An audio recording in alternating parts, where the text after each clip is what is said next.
usually using my voice, not microphones. I'm not used to this, so if I get too loud, I do apologise. I wanted to start off with about what we're doing in County Durham, but Paul was speaking to me earlier and said he hasn't had any, he still needs some candidates to stand. So I'll tell you a bit why I stood and why I reformed. I hope it might inspire you a couple of bits. So who am I? I'm grandson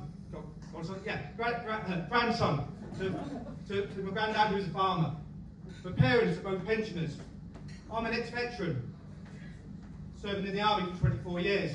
I have 2 kids. One is a mental health nurse in the NHS. My other daughter, she enjoys her rural sports. So there's only one party what stands the same values as me, and that is reform. Why?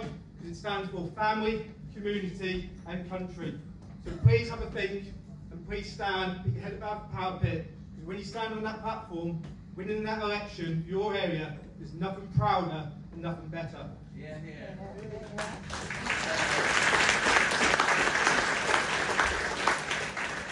So what we do in County Durham is stand out above the crowd. And what will happen when Sunderland will win the next local elections and when we win the general elections. First of all, flag policy. The Union flag, Union Jack, St George's flag will be flown. Why? It's not racist, it's not diverse, it's because it represents everything what we've done in our past and what we're doing in the future. We are a proud nation. I wore on my sleeve doing the forces in the army. Why? As soon as people saw that flag, they knew they were going to get the sport and they knew everything was going to be alright. It stood for something around the world. And we've slightly lost that. Why? Because we get told it's racist. We get told that diverse people. Hang on. Does the Palestine flag diverse people? Does the Pride flag diverse people?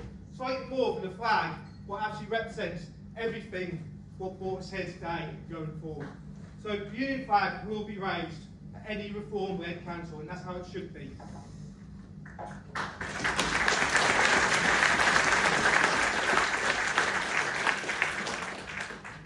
When I served because I was a proud person. I enjoyed my country. I loved my country. My granddad as a farmer brought me up to enjoy everything farming. So, when people say it's a racist flag, and say it's diverse, just remember, it's nothing to do with that.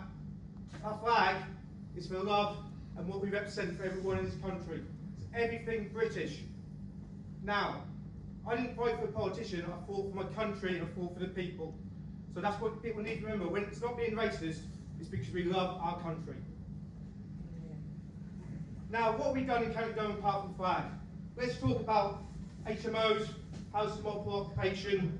People say when you're out on the streets, knocking on doors, how are you going to stop the boats? We can't stop the boats. But what we can do is make it bloody hard for them to put people into our housing and into our community. Now,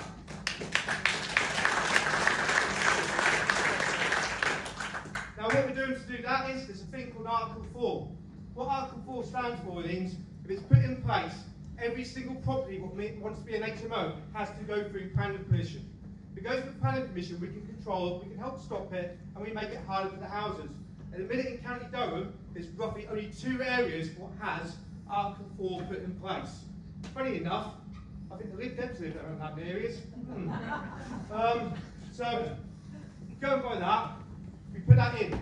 Now in the County Durham plan, the Lib Dems coalition put in that 10% of the areas in each ward can have 8 HMOs put in. Well, funny on Politics North the other day, they said roughly only 3 houses are HMOs. I'm not quite sure. 10%, 3 houses, where does it go?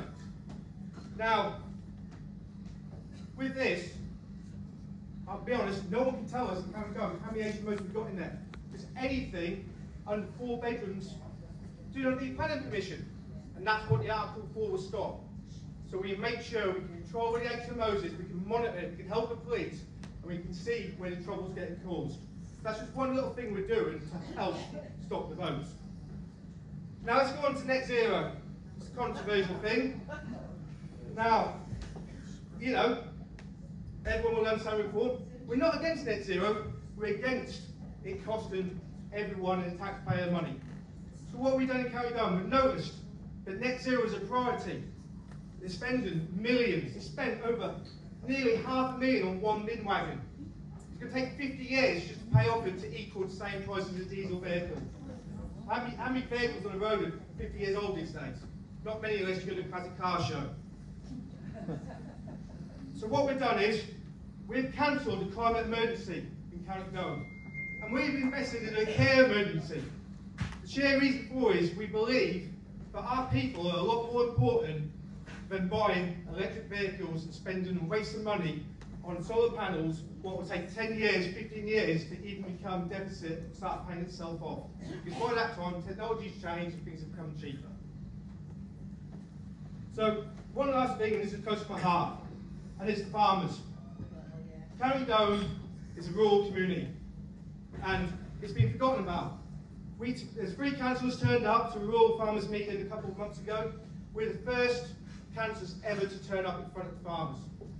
It went down very well. Following on to that, the NFU did a farm meeting, invited every single councillor from County Durham. Every party was invited. The only people who turned up was Reform and One Green Party. That shows they've been forgotten about. No other party cared enough to see them turn up to one meeting. So what we've done for that is, we have a rural and highways cabinet. And what we've now done is, we've dedicated part of that portfolio to farmers. And we're going to work together with the farmers by building a board and work with them to see how we can get their local produce and help the farmers with planning, and especially with things not just the farmers, but infrastructure and slaughterhouses, because they are a dying trade, and make sure our food security is safe in County Durham.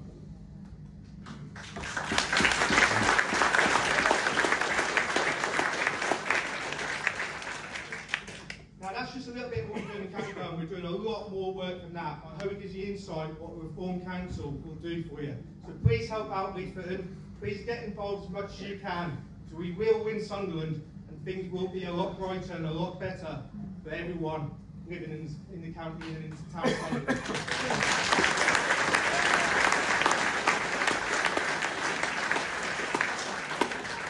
Thank you very much for your time, and I'd like to put you on to Paul, who's the Washington and Gateshead, I believe, chair.